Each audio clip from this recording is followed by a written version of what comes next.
I'm Rachel Wexler, and I'm a New Mexico hippie kid. I am a product of a failed experiment, and as a result of that, I don't fit in the mainstream culture. And recently, that experiment has been on public display, and a lot of emotion is bubbling up around that. And I found myself in the community room at the Placitas Public Library, where images of my childhood were on the wall. And there were many people in the room, some of whom I knew and many who I did not know, all who were very curious about this romantic time in the history of our country. But my experience is that that time was not so romantic as I was a child. The values and ideals of that time were imposed onto me in a way that was in some ways good, but in other ways not so good. And I found myself looking at these images, surrounded by people who were genuinely curious and excited, and I was asked a question about what it was like to grow up like that, and I responded angrily in a way that the person who asked me could not understand. We were looking at a picture of my family doing the hippie thing of building a structure, and my father is in the picture, and my sister's standing there with her hands on her hips overlooking her domain, and I'm on a hill, scantily clothed, I would say, prepubescent, angry-looking young girl. And it's a typical picture. You might not know what's going on behind the scenes, but I do know what was going on behind the scenes. Things like being a 9-year-old child sitting amongst a group of people and having a joint passed to me, and the expectation that I, as a 9-year-old child, would make a choice, some choice about what to do with that. Being in that setting and thinking, these people are really stupid, that they have an expectation that I'm going to know what to do, and also the realization that perhaps I might have been the most responsible human in the room at that time. Or that's how it felt to me.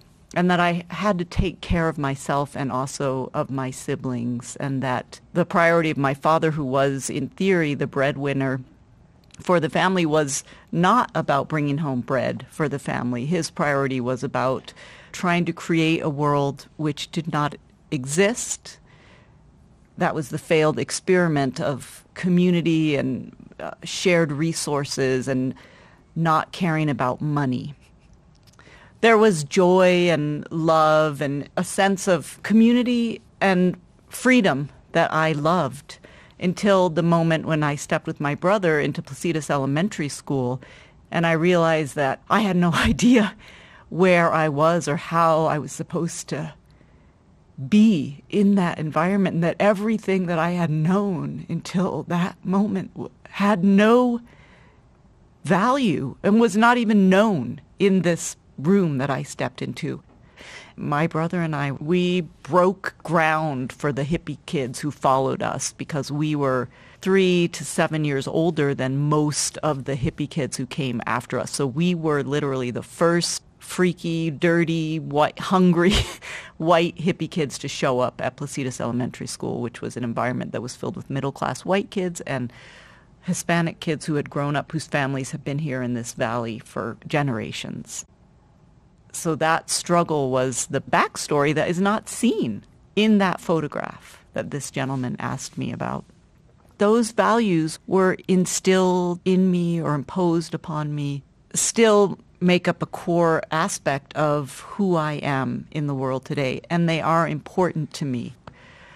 The work that I do now is with communities in New Mexico, trying to help them address health issues in their communities at the local level, whether that's through programming or whether that's through policy fixes. The work that I do is about engaging community members to come together to solve problems that occur in their own communities. I am trying to continue some aspect of the failed revolution, and I do spend time trying to embody those values in my daily life, and I still feel that those values of the opposite of the capitalist values that mainstream American culture is about, they still don't fit. I feel most days that I spend my time trying to pass as a normal person in this culture and perhaps trying to sneakily inform people that there are voices that are not at the table or that there are other perspectives which may not be obvious to those who I'm engaging with. And I have spent a good portion of my life yelling at people about these things. As I become more of an aging hippie kid, I am moving more towards trying to speak to others about my values in a way that they can hear.